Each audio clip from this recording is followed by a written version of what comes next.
इन्द्रं वर्धन्तो अप्सुराः कृण्वन्तो विश्वमार्यम् अपघ्नन्तो अरावणाः।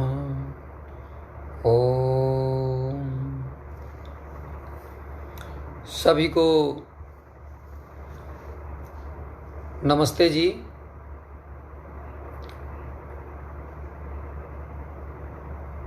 आप सभी कुशल मंगल होंगे। सुनील निहोर जी आर्य दिल्ली से नमस्ते जी। आज का हमारा विषय इज़राइल, यहूदी और आर्य, इस पर हम वार्ता करेंगे। इससे पूर्व कि हम परिचर्चा प्रारंभ करें, आइए एक बार साझा कर देते हैं, अपने मित्रों को, साथियों को आमंत्रित करते हैं। आर्यों का कर्तव्य कर्म है विभिन्न विषयों के ऊपर सत्य असत्य निर्णय के लिए परिचर्चा करते रहें, समसामयिक मुद्दों के ऊपर वार्ता करके रखें। क्योंकि वर्तमान में देखने में ये आ रहा है कि जितने भी टेलीविज़न चैनल हैं, जितने भी न्यूज़पेपर हैं या जितना भी सोशल मीडिया है, वह पूर्वाग्रह से ग्रसित है और पूर्वाग्रह से ग्रसित होने के कारण विभिन्न विषयों के ऊपर भिन्न भिन्न प्रकार के विचार देता है। तो किसी विषय पर आर्यों को किस प्रकार विचार करना चाहिए, आर्यों को किस प्रकार वार्ता करनी चाहिए, सोचना चाहिए, हमें धीरे धीरे इसे भी बढ़ाना होगा, यह भी हमें व्यापक करना होगा। आइए व्यापक करते हैं, एक बार साझा कर दीजिए पुनः। आज हम इज़राइल, यहूदी और आर्य के संबंध में विचार करेंगे। इतिहास में आर्य संतानों ने कहाँ किस प्रकार यहूदियों का साथ दिया या यहूदियों का विरोध किया अथवा उनका विश्लेषण किया, कहाँ कहाँ किया है, आइए हम देखेंगे इसको। बहुत दृढ़तापूर्वक हमें इस पर विचार करना चाहिए। आइए शुरू करते हैं। इज़राइल, यह नाम ऐसा है कि जिसे आप सब जानते हैं। संभवतः ही कोई युवक होगा जिसने इज़राइल का नाम ना सुना हो, क्योंकि जब कोई देश या कोई समाज संघर्ष करता है, जीत जाता है, तो उसका नाम प्रचारित हो ही जाता है। इज़राइल, आज से लगभग 100 वर्ष पूर्व इज़राइल नाम का कोई देश नहीं था, लेकिन यहूदी थे। यहूदी का जो परिचर्चा है, उनके बारे में जो वार्ता है, वो ऋषि दयानंद ने भी की है। संभवतः हम सब ने सत्यार्थ प्रकाश पढ़ी है और सत्यार्थ प्रकाश का 13वां समोल्लास, 13वें समोल्लास की भूमिका जब आप देखेंगे तो आप पाएंगे कि वहाँ यहूदी का जिक्र किया गया। मैं आपको कुछ शब्दों से इसको मैं स्पष्ट कर देना चाहूँ। ऋषि दयानंद उस काल में जब इज़राइल इस प्रकार व्यापक नहीं था, तो भी वे यहूदियों पर विचार रखते हैं। आप देखिए, यह आर्यों का सबसे बड़ा गुण है। सत्यार्थ प्रकाश एक प्रकार से एनसाइक्लोपीडिया है। संसार के लोग अगर ये देखना चाहते हैं कि किस प्रकार कैसे कैसे कौन कार्य कर रहा है, तो सत्यार्थ प्रकाश उसके लिए बड़ी लाभकारी है। तो आज हम इज़राइल और यहूदी पर बात कर रहे हैं, तो इसमें भी सत्यार्थ प्रकाश से हम प्रारंभ करें। तो सत्यार्थ प्रकाश अनुभूमिका 3, ये अनुभूमिका 3 सत्यार्थ प्रकाश 13वां समोल्लास में यहाँ लिखते हैं ऋषि दयानंद जी, जो यह बाइबल का मत है वह केवल ईसाइयों का है, सो नहीं। देखिए कितना साफ साफ लिख रहे हैं। कई लोग ये मानते हैं कि बाइबल केवल ईसाइयों का है, लेकिन ऋषि दयानंद कहते हैं कि ऐसा नहीं है, किंतु इससे यहूदी आदि भी गृहीत होते हैं। अर्थात 13वें समोल्लास में ऋषि दयानंद ने जहां पर विश्लेषण कर रखा है बाइबल का, तो उसमें यहूदी भी गृहीत होते हैं। इसे आप समझिए। ऐसा ना सोचिए कि आप यहूदियों को जानते नहीं हैं। हम सब आर्य हैं और हम सब आर्य यदि सत्यार्थ प्रकाश पढ़े हैं तो हम यहूदियों को भी जानते हैं। अगर आपने अच्छे से नहीं पढ़ा है तो 13वां समोल्लास पुनः देखिए। जो यहाँ 13वें समोल्लास में ईसाई मत के विषय में लिखा है, इसका यही अभिप्राय है कि आजकल बाइबल के मत में ईसाई मुख्य हो रहे हैं और यहूदी आदि गौण हैं। अर्थात यहूदी भी किसको मानता है? बाइबल को मानता है, लेकिन वहां थोड़ा बहुत भेद हो जाता है। जैसे हमारे हिंदुओं में आप देखते हो कि कोई किसी बात को मानता है, कोई किसी बात को मानता है, कोई किसी बात को मानता है, लेकिन मूलतः वेद के ऊपर जो सब हिंदू समाज जो है वो सहमत दिखाई पड़ता है। थोड़ा बहुत विपरीत उसमें हो जाता है। ठीक इसी प्रकार से ये ईसाइयों में और यहूदियों में है। और यदि आप इजराइल को समझना चाहेंगे तो वहां यरूशलेम है। यरूशलेम के अंदर जहां पर ये पवित्र स्थल माना गया है, वहां यहूदी भी उसे पवित्र स्थल मानते हैं, ईसाई भी उसे पवित्र स्थल मानते हैं और मुसलमान भी पवित्र स्थल मानते हैं। इनको किताबिया भाई भी कहा जाता है।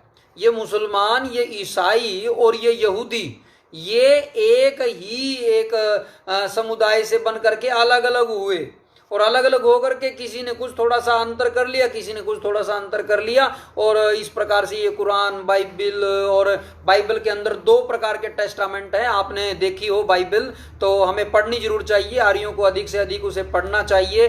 बहुश्रुत आर्यों को होना चाहिए, जिससे वे समाज के अंदर सत्य असत्य की विचारधारा को दे सकें। हम तभी दे पाएंगे जब हम बहुश्रुत होंगे।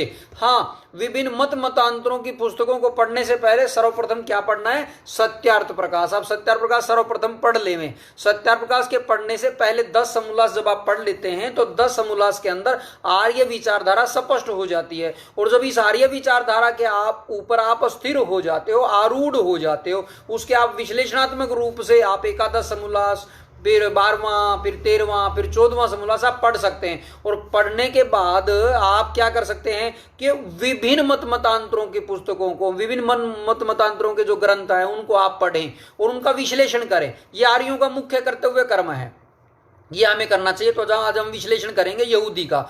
तो यहूदी क्या करता है? यहूदी कहते हैं कि ईश्वर निराकार है, ईश्वर निराकार है। वे कहते हैं ईश्वर चेतन है, वे कहते हैं ईश्वर व्यापक है। लेकिन कहां गलती हुई? ऋषि दयानंद ने उसे 13वें समोल्लास में लिखा है। वे कहते हैं कि वह जल के ऊपर डोल रहा था।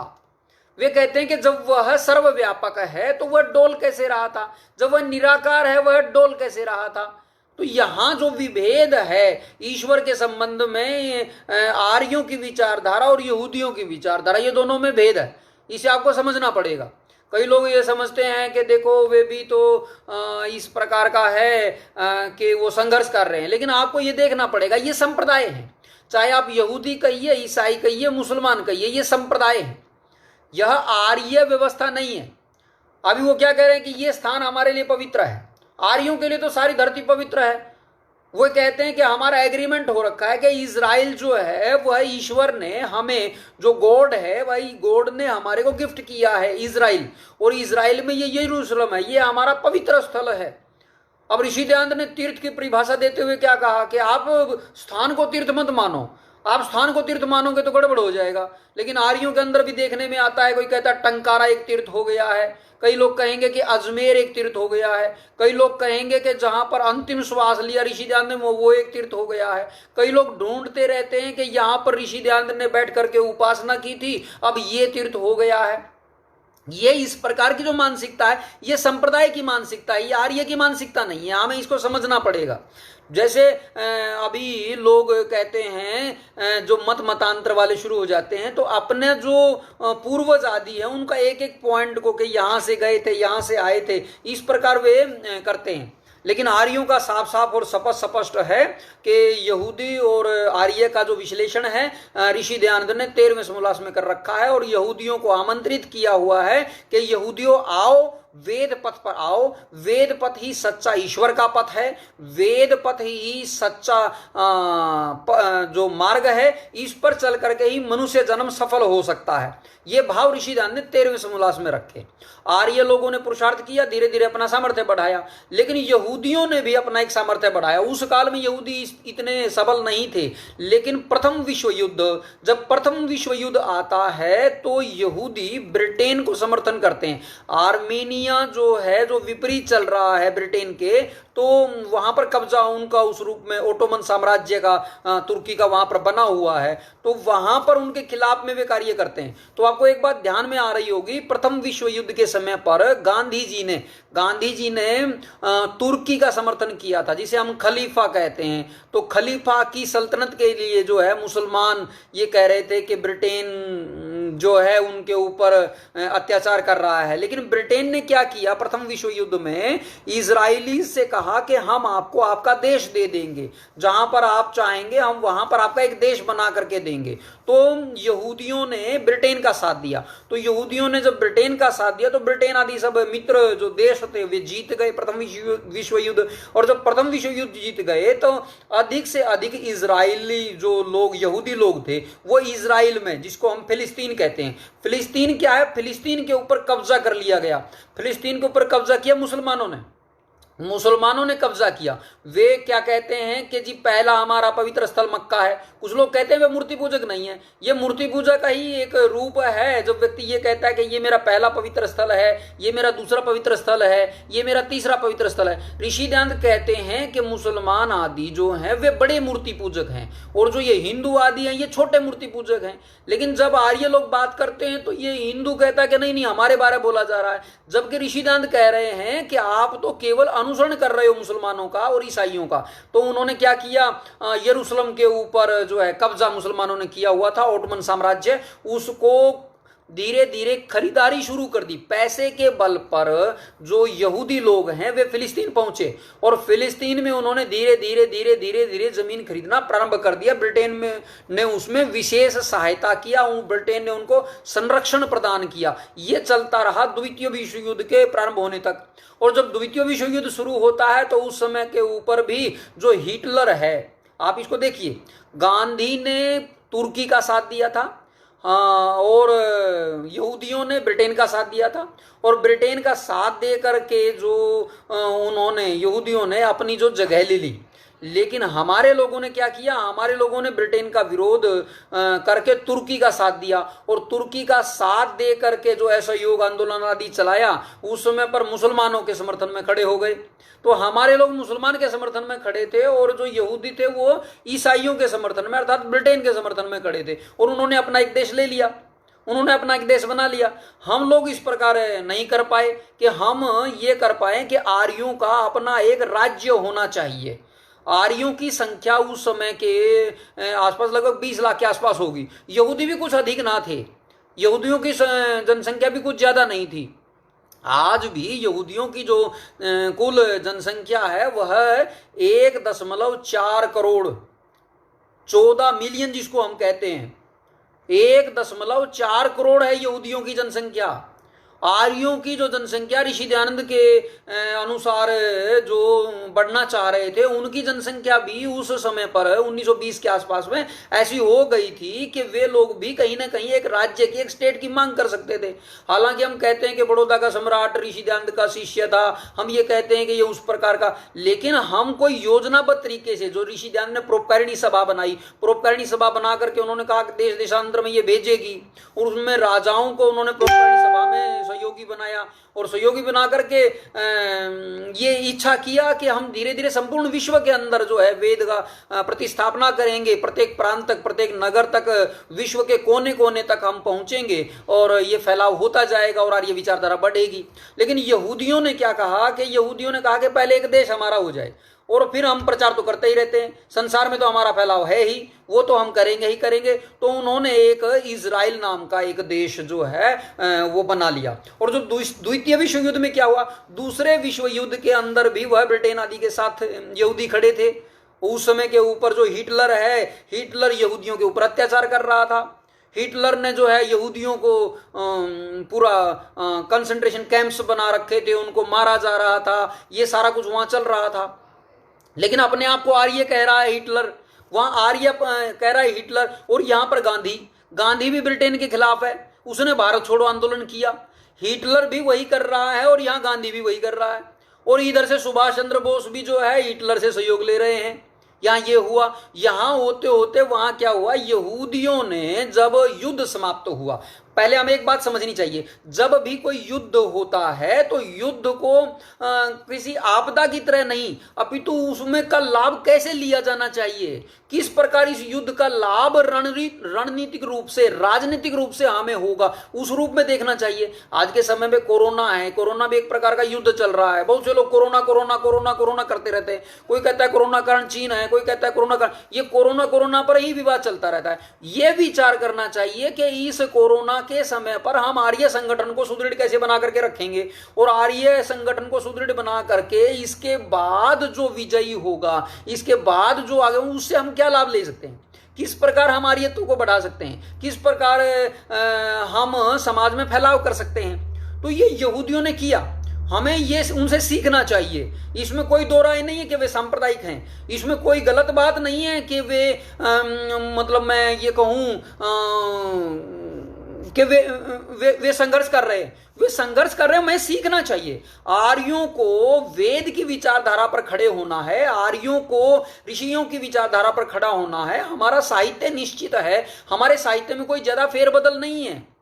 हमारे ऋषियों ने जो वेदों का जो भाष्य आदि किए हैं, और अगर हम पुराण कहते हैं तो पुराण का मतलब ये पुराण नहीं है जो ऋषिदान ने इनको पुराण नहीं माना, ऋषिदान ने ब्राह्मण ग्रंथों को पुराण माना है। हमारा निश्चित है, हमारे दर्शन निश्चित हैं, और आगे निश्चित होकर के पूरा एक व्याकरण से लेकर के ऋषिदान ने तृतीय समोल्लास में सारे कुछ व्याख्या कर रखा है, ये पढ़ो।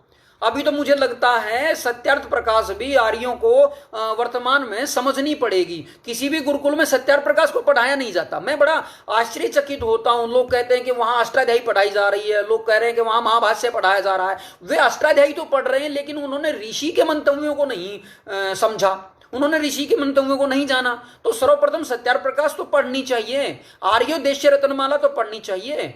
ऋषियों के जो सिद्धांत, ऋषिदान ने हिंदी में, जिसको हम आर्य भाषा कहते हैं, हमारी अपनी भाषा है, आर्य भाषा के अंदर ये व्यापक किया है। तो यहूदियों ने क्या किया, यहूदियों ने और आर्यों में ये भिन्नता हमें देखनी पड़ेगी। इस भिन्नता को आप देखते हुए बढ़ेंगे तो आप पाएंगे कि उन्होंने जैसे ही यूनाइटेड नेशन बना, तुरंत ही उन्होंने अपने देश का बनाने का संकल्प ले लिया, और संकल्प ले करके उन्होंने संघर्ष करना शुरू कर दिया। और युद्ध के बाद उन्होंने, जिसको हम कहते हैं फिलिस्तीनी, ये फिलिस्तीनी नहीं है, ठीक ऐसे ही है जैसे हम कश्मीरी बोलते हैं, जैसे मुसलमान हैं उनको हम कश्मीरी बोलते हैं। कश्मीरी तो जो मूल रूप से वे ब्राह्मण हैं, जो वहां के मूल निवासी थे, तो मूल निवासियों को खदेड़ दिया गया। तो इसी प्रकार इजराइल के लोगों को खदेड़ा गया था, वहां यरूशलेम से, इजराइल से, वहां से खदेड़ दिया गया था, और वहां कब्जा कर लिया था मुसलमानों ने। अब मुसलमान कहते देखो हमारे पास ओटमन एम्पायर का ये कागज है, हमारा ये हमारे पास कागज है, ये हमारे पास कागज है। लेकिन अगर लंबे काल से देखा जाए तो जिसको हम कहते हैं आज 2012 ईस्वी संवत, इससे भी लगभग 1000 साल पहले वहां पर यहूदियों का साम्राज्य था। जैसे कश्मीर के अंदर हमारी सत्ता थी, कश्मीर के अंदर हमारी सत्ता थी, हमारे भाइयों को वहां से खदेड़ दिया गया, वहां से बाहर निकाल दिया गया। लेकिन संघर्ष की बात है, कश्मीर के लिए संघर्ष किस प्रकार कौन कर रहा है, क्या वहां पर धीरे धीरे धीरे धीरे करके वहां आर्यत्व का फैलाव किया जाएगा? क्या जब भारत का बंटवारा हुआ तो भारत का बंटवारा हुआ, भारत का बंटवारा होकर के पाकिस्तान चला गया, वो मुसलमानों के लिए बनाया गया, उनको जनसंख्या के आधार से एक क्षेत्र दे दिया गया, और कुछ जो क्षेत्र था वो आर्य संतानों को, जिसको हिंदू कहा गया, उनको दे दिया गया। लेकिन हमारे यहाँ क्या हुआ, हमारे यहाँ धर्मनिरपेक्षता डाल दी गई, और धर्मनिरपेक्षता डाल करके ये कहा गया कि जमीन भी ले जाओ, जिसको जाना है वो चले जाओ, और जिसको रहना वो रह जाओ। लेकिन इजराइल ऐसा नहीं करता है, वहां यहूदी ऐसा नहीं करते हैं। उन लोगों ने क्या किया, उन्होंने युद्ध करना शुरू कर दिया, और ये कहा कि भाई ये अरब के लोग हैं, ये अरब के लोग, अब ये जगह को खाली करो, ये जो जगह है यहूदियों की जगह है, ये हमारी अपनी जगह है। अब जब ऐसा हुआ तो यूनाइटेड नेशंस में 1948 में ये मामला गया, और 1948 में जब ये मामला जाता है तो यूनाइटेड नेशंस क्या करता है, उसे 2 भागों में बांट देता है। एक भाग को यहूदी भाग कह देते हैं, जिसे हम इजराइल कहते हैं, और दूसरे भाग को फिलिस्तीनी, जो अरब वालों के लिए था।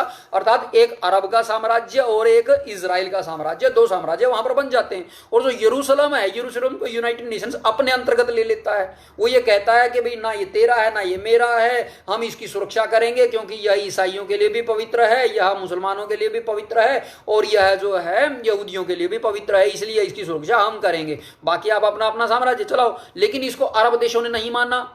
जब अरब देशों ने नहीं माना तो छुटपुट घटनाएं वहां होती रही, धीरे धीरे वहां की डेमोग्राफी बदलती रही। और जब ये डेमोग्राफी बदली तो 1967 के अंदर 1967 में सारे अरब देशों ने, आप देखेंगे तो जो जहां पर इजराइल है, इजराइल के आसपास जॉर्डन, सीरिया, इजिप्ट, ये जो सारे देश हैं, इराक, ये सब मिलकर के अटैक कर देते हैं उसके ऊपर। 6 दिन में इजराइल ने उनको धूल चटा दिया, 6 दिन के अंदर धूल चटाया और ये घोषित कर दिया कि देखो आज जो यहूदी हैं संपूर्ण विश्व में अपना जो एक राज्य बना ले गए, लेकिन हम आर्य आज तक अपना एक गांव नहीं बना पाए हैं, हम आर्य अपना एक प्रांत तक नहीं बना पाए हैं। बहुत से लोग वर्तमान में जो आर्य समाजी हैं, जो आर्य हैं, वे आरएसएस को सपोर्ट करते हुए दिखाई पड़ते हैं, लेकिन आरएसएस को सपोर्ट करते हुए भी वे ये नहीं देखते हैं कि लगभग 18 राज्यों के अंदर आरएसएस की सरकार है, तो आरएसएस से ये बात करने का सामर्थ्य कोई भी आर्य समाजी नहीं रखता है कि एक प्रांत तो आर्यों को दिया जाए, एक प्रांत का मुख्यमंत्री तो आर्य को बनाया जाए। इतना सामर्थ्य कोई आर्य समाजी नहीं रखता है। अगर हम ये देखें कि सारे भारतवर्ष के आर्य मिल करके किसी एक प्रांत के अंदर तो पुरुषार्थ करें, किसी एक प्रांत में तो आर्य विचारधारा को लेकर के आए, किसी एक प्रांत के अंदर तो वे शराब को बंद कर सकें, किसी एक प्रांत के अंदर तो वे मूर्ति पूजा को बंद कर सकें, किसी एक प्रांत के अंदर तो वे ईश्वरीय विधान के अनुसार व्यवस्था बना सकें, किसी एक प्रांत के अंदर तो वे दृढ़ता पूर्वक भूत प्रेत ऊपरी प्राय डाकनी शाकनी को भगा सकें, किसी एक प्रांत के अंदर तो वे समर्थ होकर संपूर्ण राष्ट्र की सुरक्षा के लिए प्रयास कर सकें। ऐसा नहीं है कि आर्यों ने पुरुषार्थ नहीं किया। मैं आपको साफ साफ और स्पष्ट कहना चाहूंगा, कुछ लोग ऐसा समझते हैं कि आर्यों ने पुरुषार्थ नहीं किया। आर्यों ने पुरुषार्थ किया। जब 1967 के अंदर इजराइल संघर्ष कर रहा था, उससे 1 वर्ष पहले, आज मैं आपको साफ स्पष्ट कह देना चाहूं, 1967 में इजराइल संघर्ष कर रहा है, लेकिन आर्यों ने उससे 1 वर्ष पहले संघर्ष किया। वो संघर्ष 1966 का, और उससे 10 साल पहले संघर्ष हो गया था जिसे हम कहते हैं हिंदी आंदोलन। वह आर्य भाषा आंदोलन था, लेकिन इन लोगों ने उसे हिंदी हिंदी हिंदी करके आर्यत्व को नीचे किया गया है। जितना शब्द आप हिंदी, हिंदू, हिंदुस्तान शब्द प्रयोग करते हो, आर्य को नीचा कर दिया गया। लेकिन संघर्ष तो आर्य भाषा के लिए हो रहा था। आर्य भाषा के लिए संघर्ष कहां हो रहा था? यह बिल्कुल दिल्ली के पास में हो रहा था। यही प्रांत है हरियाणा प्रदेश, जहां पर आर्य लोग संघर्ष कर रहे थे। लगातार 10 वर्षों तक आर्यों ने संघर्ष किया और संघर्ष करके उन लोगों ने अपने लिए एक प्रांत निकाल करके दिखाया, उसका नाम हरियाणा। हरियाणा की अपनी कोई स्थानीय भाषा नहीं है, हरियाणा की कोई अपनी स्थानीय भाषा नहीं है। यहां की जो मातृभाषा है वह आर्य भाषा है। हरियाणा की मातृभाषा आर्य भाषा है। देखिए, ये सबसे बड़ा वो है। अगर आप पंजाब के अंदर जाएंगे तो वहां पंजाबी है, अगर आप महाराष्ट्र के अंदर जाएंगे मराठी है, तमिल के अंदर जाएंगे तो तमिलनाडु में तमिल है, तेलुगु है, कहीं कन्नड़ है, कहीं उड़िया है। लेकिन अगर हरियाणा के लिए जो पुरुषार्थ किया गया था, वे आर्यों ने पुरुषार्थ किया था, और आर्यों ने पुरुषार्थ करके एक राज्य अपने लिए उस प्रकार बनाने का प्रयास किया था। लेकिन उसके बाद आर्यों में फूट पड़ गई। 1967 की आप बात करते हो तो 1967 में यहां फूट पड़ गई। कुछ लोग जो है कम्युनिस्ट टाइप के हो गए यहाँ पर, और वे एक धड़े को ले उड़े।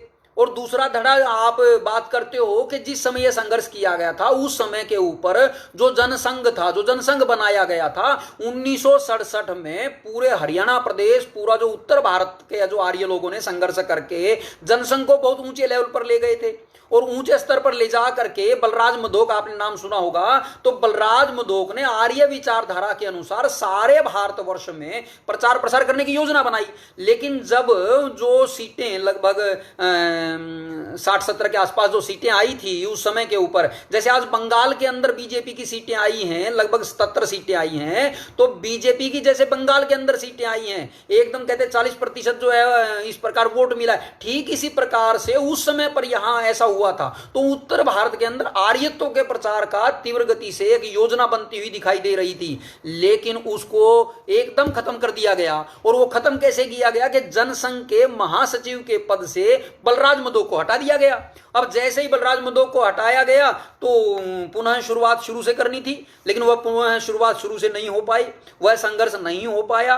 ऐसा नहीं है कि हमारे यहाँ के शिक्षा मंत्री आर्य लोग नहीं बने, हमारे यहाँ के शिक्षा मंत्री आर्य लोग बने थे, लेकिन वे पाठ्यक्रम में कोई खास परिवर्तन नहीं कर पाए। यहाँ की जो आर्य बाहर से आए थे या भीतर से आए थे, वे धड़ल्ले से नेहरू का विरोध ना कर सके।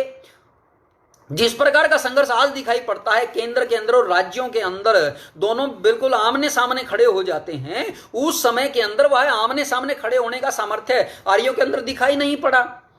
आर्य लोग बटे पड़े थे, ये उसका कारण बना। लेकिन आज हम संघर्ष कर सकते हैं, आज हम पुरुषार्थ कर सकते हैं। लोग कह रहे हैं कि कोरोना चल रहा है, लेकिन हमें आर्य विचारधारा को तो बढ़ाना है, हमें आर्य राज्य के लिए तो पुरुषार्थ करना है। यहूदी आज संघर्ष कर रहे हैं, यहूदी संघर्ष कर रहे हैं। 2014 के अंदर भी हमास ने वहां पर अटैक किया था, आज फिर हमास ने अटैक किया है। लेकिन आप जानते हो इजराइल ने एक ऐसा तंत्र बना दिया है जिसे वो आयरन डोम कह रहा है। कोई उसके ऊपर अटैक करता है, लगभग 1000 उसके ऊपर रॉकेट छोड़े गए हैं, लेकिन कोई भी रॉकेट जो है उसकी धरती पर नहीं गिरा है।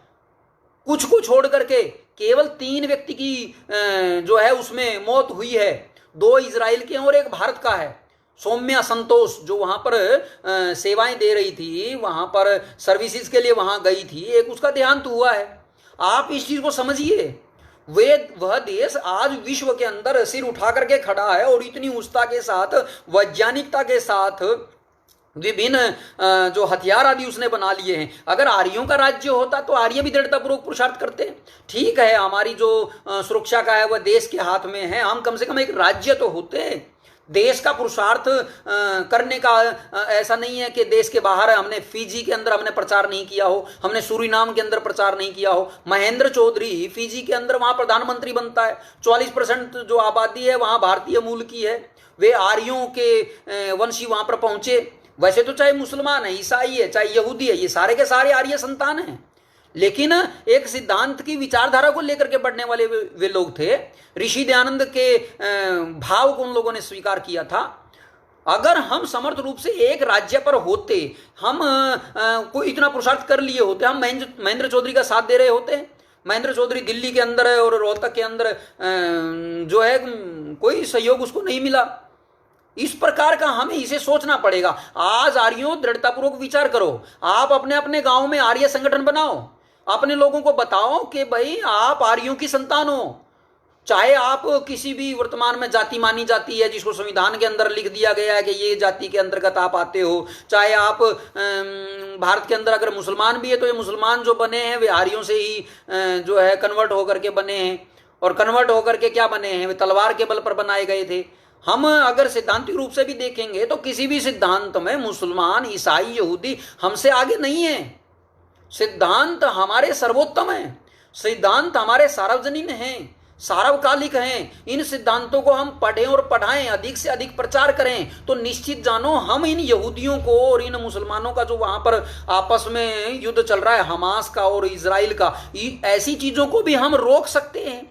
बात तो समर्थ होने की है। कमजोर क्या कर सकता? कमजोर तो अपना ही घर नहीं बना पाया तो दूसरे का क्या करेगा। लेकिन आजकल कहते हैं कि मैं इजराइल के समर्थन में होगा, तो मैं हमास के समर्थन में हूं। समर्थन कैसे दे रहे हो आप? समर्थन के लिए सामर्थ्य की आवश्यकता है, सामर्थ्य हमें बनाना होगा, सामर्थ्य हमें बनाना होगा। उसे पहले दृढ़तापूर्वक घोषित करना पड़ेगा कि भारतवर्ष जो है यह आर्य राज्य है, इसे आर्य राज्य का वो मिलना चाहिए, यह वेद के अनुसार चलने वाला होना चाहिए। अगर Pakistan Islamic Republic of Pakistan है तो भारत वैदिक रिपब्लिक ऑफ भारत क्यों नहीं है? तो वैदिक रिपब्लिक होना चाहिए। वो इस्लामिक रिपब्लिक है, ये वैदिक रिपब्लिक बने। कोई क्रिश्चियन रिपब्लिक है, बाइबलिकल के अनुसार चलने वाले, कोई यहूदी के अनुसार चलने वाला है, लेकिन हमारे अनुसार है जो चलने वाला। नेपाल एक हिंदू देश था जो हिंदू की स्क्रिप्चरल, लेकिन वहां भी निर्णीत नहीं थे, उनका भी एक संप्रदाय रूप ही उन लोगों ने रखा हुआ था। लेकिन निर्णीत रूप करना है तो ऋषि दयानंद और ऋषियों की वार्ता के अनुसार ही निर्णीत होगा, और हम दृढ़तापूर्वक इस ओर बढ़ सकते हैं। आज हम इतनी संख्या में हैं आर्यों, आप अपने आप को किसी भी प्रकार से कमजोर ना समझें। दृढ़ता पूर्वक आप आर्य विचारधारा को अपने अंदर पोषित कीजिए और संगठित रहिए। आर्य महासंघ इसके लिए पुरुषार्थ कर रहा है, दृढ़ता पूर्वक पुरुषार्थ कर रहा है। आप अपने गांव में आर्य विचारधारा को फैलाइए। चाहे कोई किसी भी कुल का, बिरादरी का है, वह आर्यों की संतान है, उसे वह सिद्धांत बताने हैं कि ईश्वर एक है। लोग कहते हैं कि ये केवल यहूदी हैं जो एक ईश्वर को मानते हैं, ये केवल ईसाई हैं जो एक ईश्वर को मानते हैं। ये केवल मुसलमान है जो एक ईश्वर को मानते हैं। ये एक ईश्वर को कहाँ मानते हैं, ये तो कहते हैं ये मेरा पवित्र स्थल, ये मेरा पवित्र स्थल, ये मेरा पवित्र स्थल, ये मेरा पवित्र स्थल। हमारे यहाँ तो सीधा सीधा साफ साफ स्पष्ट स्पष्ट कहा है कि एक ईश्वर को हम मानते हैं। आर्य ही एक ईश्वर को मानता है, उसका जो धर्म ग्रंथ है वो वेद है। तो इसलिए ईश्वर हम बढ़ सकते हैं, हमारी जो विचारधारा है वह प्रभावित कर सकती है, और वह कर रही है। इस समय आर्य प्रशिक्षण सत्रों में हर प्रकार का व्यक्ति, हर कुल का, हर बिरादरी का, हर संप्रदाय का, हर समुदाय का आया और आकर के उसने सिद्धांतों को जाना और वह आर्य बना। इसी के अनुसार हम कर सकते हैं। सत्यार्थ प्रकाश में सारे सिद्धांत दिए गए हैं, आर्योदेश रत्नमाला में दिए गए हैं। अब तो आर्य पुस्तक आपके हाथ में आ गई है, इसलिए यहूदियों से सीखो, इजराइल से सीखो। उन्होंने आज डिफेंस सिस्टम बना लिया है, अपनी सुरक्षा के लिए पुरुषार्थ कर रहे हैं, वे आक्रमण दर आक्रमण कर रहे हैं। हमारा इतना सामर्थ्य कहाँ है, हमारा इस प्रकार का कहाँ बन पड़ता है। हम छोटी छोटी बातें यूट्यूब पे लड़ते रहते, आपस में लड़ रहे हैं आर्य लोग। ये आर्य लोग आपस में लड़ रहे हैं, मुझे बड़ा विचित्र लगता है। वे क्यों लड़ना चाहते हैं आपस में। ये हमारे यहाँ की जो कह रहे हैं कि ये सार्वदेशिक सभाएं, ये प्रतिनिधि सभाएं हैं, कहाँ हैं सभाएं, कहाँ महीने में मीटिंग होती है, कहाँ 3 महीने में मीटिंग होती है, कहाँ वर्ष में मीटिंग होती है, कौन मीटिंग करता है। केवल जमीनों पर कब्जा कर लेना और कुछ भवनों पर कब्जा कर लेना, इसको सभा नहीं कह सकते हो आप। सभा का मतलब संगठन होता है, और यह आर्य महासंघ में दिखाई पड़ता है। यहाँ विचार चलता है, चर्चा चलता है, संवाद चलता है, और संवाद करके हम दृढ़ता पूर्वक एक योजनाबद्ध तरीके से कार्य करते हैं। इसलिए सभी आर्यों को, सभी सार्वदेशिक सभाओं को, सभी प्रतिनिधि सभाओं को, सभी अन्य गुरुकुलों को, सभी अन्य संस्थाओं को और हम सबको जो है आर्य महासंघ के अंतर्गत एक हो जाना चाहिए, और एक होकर के तेज गति से आर्यत्व का प्रचार और प्रसार करना चाहिए। अन्यथा आपको साफ साफ स्पष्ट दिखाई पड़ रहा है, सब अपने अपने मन की करते, मुंडे मुंडे मटरी बिना तुंडे तुंडे सरस्वती। लेकिन अगर संगठन कहीं पर दिखाई पड़ता है तो आर्य महासंघ में दिखाई पड़ता है। राष्ट्रीय आर्य निर्मात्री सभा ने इसके लिए महान पुरुषार्थ किया है। राष्ट्रीय आर्य संरक्षणी सभा संरक्षण कर रही है। राष्ट्रीय आर्य क्षत्रिय सभा सुरक्षा का मार्ग दिखाई दे। देखिए मेरे पास ये यूनिफॉर्म है, ये राष्ट्रीय आर्य क्षत्रिय सभा, राष्ट्रीय आर्य क्षत्रिय दल जो है उसकी यूनिफॉर्म है। हम सबको ग्रहण करनी चाहिए। इससे आभास होता है, गौरवान्वित होता है व्यक्ति, क्षत्रियत्व का भाव उत्पन्न होता है। क्षत्रिय कोई जन्म से नहीं होता है, कोई मांस खाने से क्षत्रिय नहीं होता है, कोई शराब पीने से क्षत्रिय नहीं होता है। ये क्षत्रिय बनने के लिए हमें, अर्थात जो वेद की रक्षा करेगा, वेद के प्रचार करने वालों की रक्षा करेगा, वही तो क्षत्रिय होगा। जो वेद को जानने और मानने वाले, अभी क्या करते हैं कि लोग थोड़े दिन घर छोड़ दिया, बोले मैं बहुत बड़ा आचार्य हो गया, मैं बहुत बड़ा विद्वान हो गया।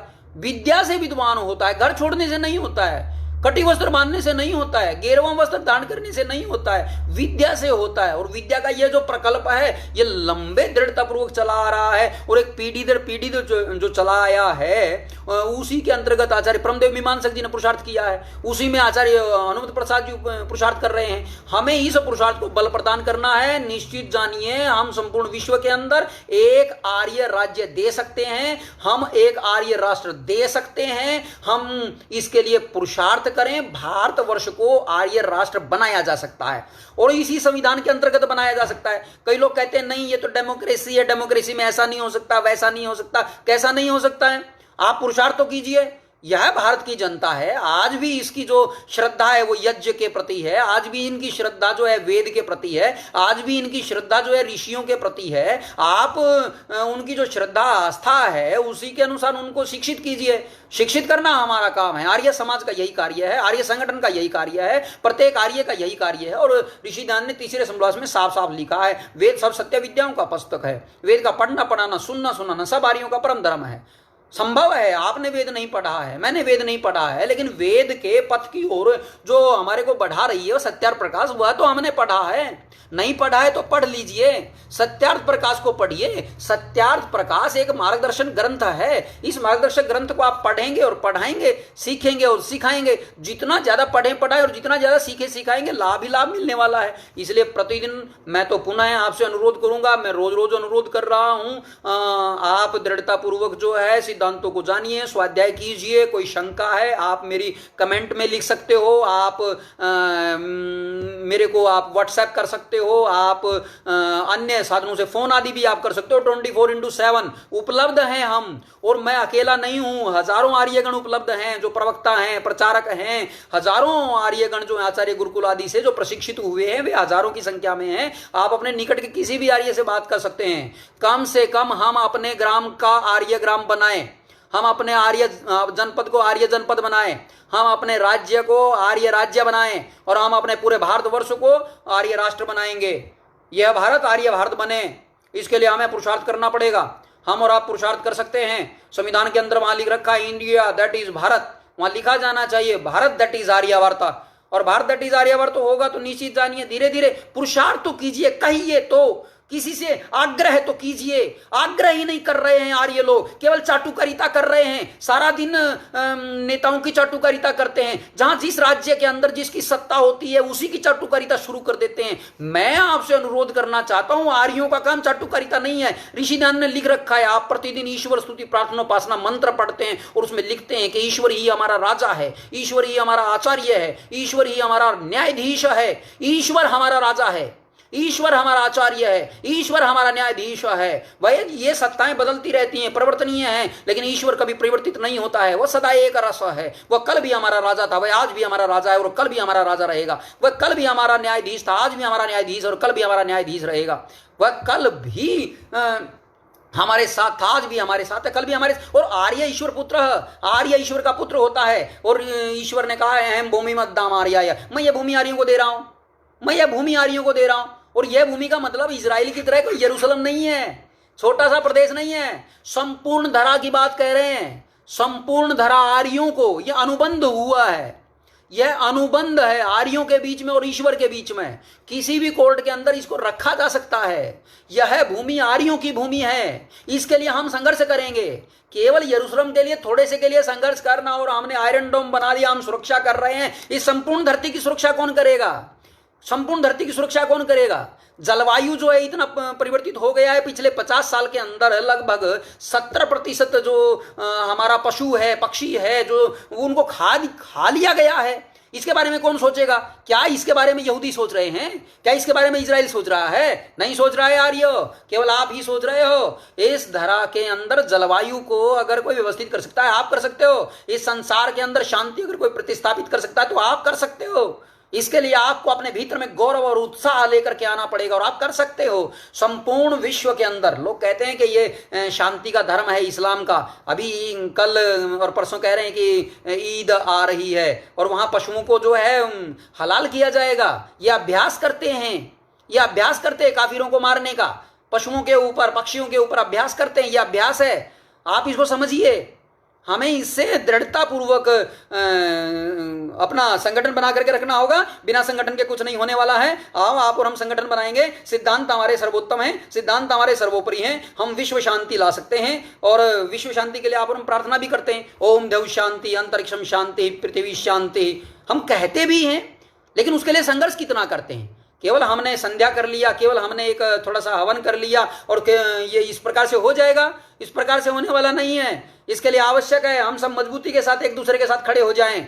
ये जो विरोध करते हैं एक आर्य दूसरे आर्य का, ये विरोध कोई ना करे। और आर्य कभी जन्म से नहीं होता है, हम कर्म से होता है ना। तो कर्म से होता है तो कर्म से आर्य बनो, प्रेम करो परस्पर, संगठित रहो परस्पर। और कोई संघर्ष करना है तो संगठन के अंतर्गत ही होएगा। बिना संगठन के अंतर्गत अकेले अकेले संघर्ष थोड़ी करोगे। आपको 1857 का याद होगा, अभी 10 मई गई है। 1857 के अंदर क्या कहते हैं? मंगल पांडे ने क्या किया? कहते जी पहले गोली चला दी। जो दिन नियत था, दिन नियत से पहले ही कर दिया। आप ज्यादा उतावले हो, आपको ज्यादा बुद्धि है। अकेली बुद्धि ज्यादा बड़ी होती है कि सामूहिक बुद्धि बड़ी होती है? हमें सामूहिक बुद्धि पर विचार करना है, हमें सांगठनिक बुद्धि पर विचार करना है, हमें संगठन पर विश्वास करना है। संगठन पर विश्वास कीजिए, अकेले अकेले मत कूदिए। आग में कूदना किसी भी तरीके से अच्छा नहीं है। आप अकेले मत कूदिए, संगठन के अनुसार निर्णय लीजिए, धैर्य रखिए। सफल होंगे हम, सफल होंगे हम। ईश्वर हमारे साथ है, आर्य पथ पर हम आगे बढ़ रहे हैं। ये कोरोना क्या चीज है? हम संसार की सब बीमारियों का इलाज करेंगे, संसार की सब बीमारियों का इलाज करेंगे। और संसार में बीमारी ही बीमारी है। आपको आज ही पीड़ा हो रही है? रोज ही तो हमारे यहाँ गौ हत्याएं हो रही हैं, रोज ही तो हमारे यहाँ भैंसों को मारा जा रहा है, रोज ही हमारे यहाँ भेड़ों को मारा जा रहा है, रोज ही हमारे यहाँ जीवों की हत्याएं हो रही हैं, प्रतिदिन तो हो रहा है। आपको अभी चिंता हुई है, आपको अभी टेंशन हुई है कोरोना के टाइम पे, आपको कोरोना के टाइम पे टेंशन हुई है? यह आर्य तो नहीं है। आर्य प्रतिदिन चिंतन करता है, आर्य प्रतिदिन विचार करता है, प्रतिदिन वो संध्या करता है। इसलिए दृढ़तापूर्वक ईश्वर आप और हम बढ़ जाइए, दृढ़तापूर्वक हम कर सकते हैं। लेकिन इसका एक ही मार्ग है। यहूदियों ने एक संप्रदाय बना करके एक छोटे से प्रदेश को तो सुरक्षित किया। यह उनके जो अच्छा है तो वो तो अच्छा कहना चाहिए। उन्होंने कम से कम छोटे से प्रदेश को तो किया। सांप्रदायिक लोग छोटे छोटे प्रदेशों पर पुरुषार्थ कर रहे हैं। भारतवर्ष के अंदर भी सांप्रदायिकता के अंतर्गत कई स्टेटों के ऊपर लोगों ने कब्जा कर लिया है, सांप्रदायिकता के आधार पर किया है। और ये इलेक्शंस होते हैं, ये भी कब्जा दिखाने के लिए होते हैं कि देखो हमने कब्जा कर रखा है, 5 साल बाद फिर आ जाना, चाहे जितनी मर्जी वोट पड़ जाए, हमारा ही कब्जा रहेगा, हमारे के अनुसार का ही चलेगा।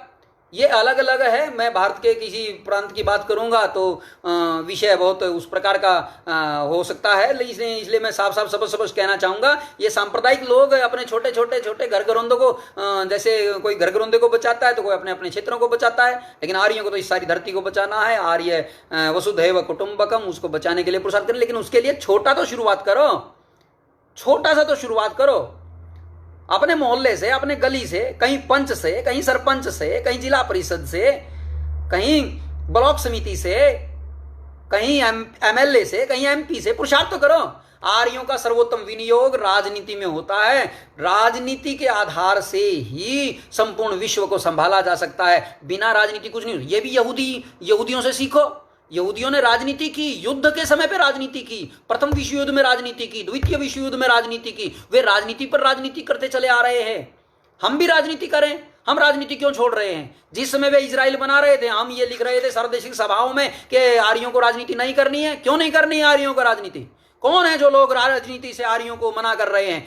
ऋषि ध्यान छठे समोल्लास में साफ साफ स्पष्ट लिखते हैं आर्यों को राजनीति करनी चाहिए। और किस प्रकार की राजनीति, किस प्रकार का दंड देना चाहिए, यह भी लिखा हुआ है। हमें ऐसा समाज बनाना है, ऐसा संगठन बनाना है, हम वो दंड दे सकें जो छठे समोल्लास में लिख रखा है। संविधान नहीं मानता है तो क्या बात हो गई? संविधान मान जाएगा, आज नहीं तो कल मानेगा संविधान। संविधान को मानना पड़ेगा। बलात्कारियों को दंड क्यों नहीं मिल रहा है? ऋषि ध्यान ने बलात्कारियों के लिए क्या दंड लिखा है? सत्याप्रकाश में पढ़ना जरा, क्यों नहीं मिल रहा है? क्यों नहीं दंड मिल रहा है? यहां सबको समान दंड मिलता है, चाहे कोई बड़ी चोरी करता है, छोटी चोरी करता है, सबको बराबर मिलता है। लेकिन ऋषि ध्यान ने साफ साफ कहा है, अगर कोई गरीब आदमी है, अगर कोई कम पढ़ा लिखा है, तो उसको आप दंड इतना बड़ा नहीं दे सकते हो, और जो बड़े वाला है उसको बहुत बड़ा दंड दो। लेकिन यहां क्या हो रहा है? बहुत बड़े वाले को भी वही दंड है और छोटे वाले को भी वही दंड है। फिर विरोध करते हैं, और ये कहते हैं कि संविधान के अंदर ही सब कुछ है।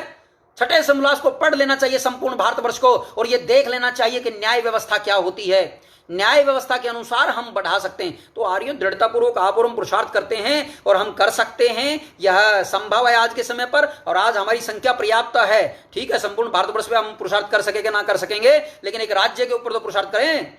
आइए, हरियाणा में हम आपको स्वागत करते हैं। जिस प्रकार इजराइल के लोग, यहूदी लोग इजराइल के अंदर इकट्ठा होना शुरू हो गए थे, भारतवर्ष के संपूर्ण आर्य हरियाणा के अंदर एकत्रित होना शुरू हो और हरियाणा के अंदर पुरुषार्थ करना शुरू कर दें, तो निश्चित जानिएगा कि हरियाणा प्रदेश में हम आर्य राज्य दे सकते हैं और आर्य राज्य के लिए पुरुषार्थ ग्राम ग्राम के अंदर कर सकते हैं। और जितने भी जो खा रहे हैं वेद के विरुद्ध, जो पाखंडी हैं या पोप जी हैं या अन्य प्रकार के हैं, उनको हम सीधे भी कर सकते हैं।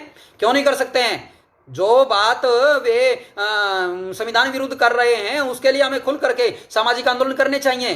गांव गांव के अंदर कोई बूझा बैठा है, गांव में कोई ओझा बैठा है, गांव के अंदर कोई हाथ देख रहा है, कोई ज्योतिषी बैठा है, कोई कुछ बैठा है, कोई कुछ बैठा है। संघर्ष करें, डरना कहेगा। एफआईआर होने वाली है, एफआईआर हो जाएगी। इससे ज्यादा क्या होगा? जेल में चले जाएंगे, कोई फांसी का दंड देने वाला है। हमें संघर्ष करना चाहिए, आर्यों को संघर्ष करना चाहिए, आर्य नाम से संघर्ष करना चाहिए। कई लोग कहते हैं हम संघर्ष तो करेंगे, आर्य नाम से नहीं करेंगे, हम तो कुछ और बना लेंगे, युवा सेना बना लेंगे, युवा संगठन बना लेंगे, कोई श्री राम संगठन। आर्य नाम से करो ना। राम जी ने आर्य के नाम से काम किया, आप भी आर्य के नाम से काम करो। आप राम के अनुसरणकर्ता बनो। कहते हम तो श्री राम के नाम से करेंगे। क्यों करोगे श्री राम के नाम से? श्री राम जी ने कहा था क्या? श्री राम जी ने कभी नहीं कहा मेरे नाम से आप सेना बनाओ। उन्होंने कहा कि आर्य के नाम से काम करो। उन्होंने आर्य के नाम से काम किया, हम भी आर्य के नाम से काम करें। कोई कहता है मैं श्री कृष्ण के नाम से बना लूं। क्यों बनाओगा? क्यों बनावेगा श्री कृष्ण के नाम से? आप आर्य के नाम से कीजिए। बढ़िए दृढ़तापूर्वक, हम आगे बढ़ सकते हैं, दृढ़तापूर्वक पुरुषार्थ कर सकते हैं। आर्य के नाम से हम आगे बढ़ेंगे, और आर्य, मैं भी आर्य, आप भी आर्य, हमारी कोई और पहचान नहीं। आप अपनी अन्य पहचानों को खत्म कर दीजिए। कोई कहता है कि मैं ये हूं, मैं ये हूं, मैं ये हूं, ना, हमारी एक ही पहचान है, आप भी आर्य और मैं भी आर्य हूं, और हम सब एक सूत्र में बंधे हुए हैं, और हमारा सूत्र दृढ़ता पूर्वक सत्य, न्याय और निष्पक्षता धर्म है। हम धर्म पर आरूढ़ हैं, और जब हम धर्म से विपरीत जाते हैं तो हम परस्पर भी एक दूसरे से दंड ग्रहण करें। यह नहीं है कि विरोध करना शुरू कर दें। बहुत से लोग क्या करते हैं कि जब वो पकड़ में आते हैं तो संगठन का विरोध शुरू कर देते हैं, और संगठन का विरोध शुरू करके अलग से पैरेलल में कुछ खड़ा करने का प्रयास करते हैं। ऐसे ऐसे लोग हरियाणा में भी देखने में आए हैं, और हरियाणा के इतर भी देखने में आए हैं। हमें साफ साफ इस तरह नहीं आर्यों को करना। आर्यों ने, ऋषिदेव ने लिखा है, राजा भी दंड लेगा, क्योंकि वह धार्मिक पुरुष है। तो धार्मिक व्यक्ति संगठन के अंतर्गत चलता है, संगठन की मान्यताओं, क्योंकि बहुबुद्धि उसमें लगती है, बहुत से लोगों की लगती है। तो हमें इसे बहुत गहराई से समझना पड़ेगा। संगठन को आप जितना समझेंगे तो निश्चित जानिएगा, संगठन से हम समाज बनाएंगे, और समाज से हम राज लाएंगे, और राज से आर्य राज्य लेकर के आएंगे। यह संभव है। तो यहूदियों से हमें सीखना चाहिए, इजराइल से सीखना चाहिए। अटैक पर अटैक हो रहे हैं, इजराइल अपनी रक्षा करने में सक्षम है, लेकिन क्या आर्यों के ऊपर अटैक हो गया तो आर्य लोग अपनी रक्षा करने में सक्षम होंगे कि नहीं होंगे? ये निर्णय आपको करना है। कितना आप रक्षा कर पाते हो, नहीं कर पाते हो, फेसबुक पर, यूट्यूब पर कितनी आप रक्षा कर पाते हो, कितना आप आगे बढ़ रहे हो, कितना आप पीछे चल रहे हो, ये आपको सोचना होगा। लेकिन बिना संगठन के कुछ होने वाला नहीं है। अकेले अकेले अगर आप कहीं जाओगे तो ठीक है, थोड़ा सा लगेगा कि मैं बढ़ रहा हूं, मैं अकेला हूं, पुच्छल तारे की तरह बढ़ता हुआ व्यक्ति दिखाई पड़ता है। लेकिन संगठित अगर आप रहेंगे तो बड़ी बड़ी आग भी जो है वो जला नहीं पाती है। संगठित हमें रहना होगा। बहुत दृढ़तापूर्वक हम पुरुषार्थ करें। आज के लिए इतना ही। फिर भविष्य में फिर चर्चा करेंगे, साफ साफ स्पष्ट करेंगे। लेकिन यहूदियों से ये जरूर सीख लो कि हमें संघर्ष करना है, और हम सारे संसार की तो सोचेंगे ही सोचेंगे। पहले एक राज्य की बात करें, एक छोटा सा कुछ पुरुषार्थ करें और अपनी बुद्धि मिलजुल करके लगाएं। इतना बढ़िया डिफेंस सिस्टम इजराइल ने बनाया है, यहूदियों ने बनाया है, और यहूदियों के भी आर्यकरण का हम पुरुषार्थ करें। यहूदियों का अगर आर्यकरण होगा तो निश्चित ही वे संपूर्ण दुनिया की सोच सकते हैं। नहीं तो वे अपने छोटे से घरौंदे, छोटे से यरूशलेम की सोच रहे हैं। छोटे से यरूशलेम की सोचना यह कहीं उचित नहीं है। उन्हें संपूर्ण विश्व की सोचनी चाहिए। भारत के अंदर आतंकवाद चलता रहा, नहीं सोच पाए बहुत से लोग, और इस आतंकवाद को केवल यही कहते रहे कि यही आपस का ही ये उस प्रकार का है। लेकिन ऐसा नहीं करके यह जो रोग है 1400 वर्षों से भारतवर्ष झेल रहा है, और वहाँ यरूशलेम भी झेल रहा है। और मिलजुल करके पुरुषार्थ करें, और आर्यकरण होना चाहिए। चाहे वे ईसाई हैं, मुसलमान हैं, यहूदी हैं, कोई भी हैं, सबका आर्यकरण होना चाहिए। और आर्यकरण पॉजिटिव सेंस में है। हिटलर की तरह का यहाँ कोई भाव नहीं है, हिटलर की तरह कोई विचार नहीं रखा जाता है, क्योंकि हिटलर भी आर्यों को जन्म से मानता था। तो इसलिए हिटलर को दरकिनार किया जाता है, और आर्य लोग करते हैं। आर्य न कहीं से आते हैं न कहीं से जाते हैं। आर्य श्रेष्ठ को कहा जाता है, और इस श्रेष्ठ को बनना पड़ेगा। तो जितने भी हम सब लोग हैं श्रेष्ठ बने, और सारे संसार पर विचार करें, और सब लोगों को आमंत्रित करें। आप इजराइल के जो एम्बेसडर हैं इंडिया के अंदर, आप उन पर ट्वीट कीजिए। आप ट्वीट करके उनसे कहिए कि आर्य बने, उनसे कहिए कि सारे संसार की सोचें, केवल और केवल छोटे से गरगरोंदे की ना सोचें। और अगर आपके अंदर इतनी ही ताकत है, आपके अंदर इतनी ही सामर्थ्य है, आओ मिलकर के संपूर्ण विश्व के अंदर जो है हम शांति प्रतिस्थापना के लिए पुरुषार्थ करें। अगर इजराइल संपूर्ण विश्व के अंदर शांति प्रतिस्थापना का पुरुषार्थ करने का इच्छुक है तो आर्य लोग समर्थन देंगे, बिल्कुल देंगे, क्यों नहीं देंगे। लेकिन बिना कोई टर्म्स एंड कंडीशंस के, बिना किसी बातचीत के, बहुत से लोग ये कहते हुए देखे जाते हैं मैं इजराइल के साथ हूं, मैं इजराइल के साथ हूं। अभी तो बात ही नहीं की आपने, आप टेबल पर ही नहीं बैठे हो। तो आप टेबल पर बैठिए, आप एम्बेसडर ऑफ इजराइल से बात कीजिए। आप ट्विटर से बात कर सकते हैं, मिल करके दिल्ली में बात कर सकते हैं। आप और भी अन्य चैनल्स होते हैं तो बात करने में सक्षम हो सकते हैं। राष्ट्रीय आर्य क्षत्रिय सभा इस संबंध में बात कर सकती है। बात होने के बाद जो भी परिचर्चा हो, अपना जो सपोर्ट देना है या नहीं देना है, उसके संबंध की जो भी निर्णय है वो सांगठनिक किया जा सकता है। तो ऐसा विचार करना चाहिए। हम और आप इस प्रकार गहराई से थोड़ा चिंतन करते रहेंगे तो बहुत लाभ मिलने वाला है। तो सभी को नमस्ते जी। साझा जरूर करते जाइएगा, सभी लोगों तक पहुँचे। और आप थोड़ा सा प्रयास ये भी कीजिएगा, आप अपनी अपनी वीडियो भी बनाइएगा, इन्हीं विषयों पर आया कीजिएगा। खुद विषयों को बढ़ाइए, इसी विषय को आप और बढ़ा सकते हैं। किस प्रकार ले सकते हैं, आपको लेना चाहिए। धन्यवाद, नमस्ते।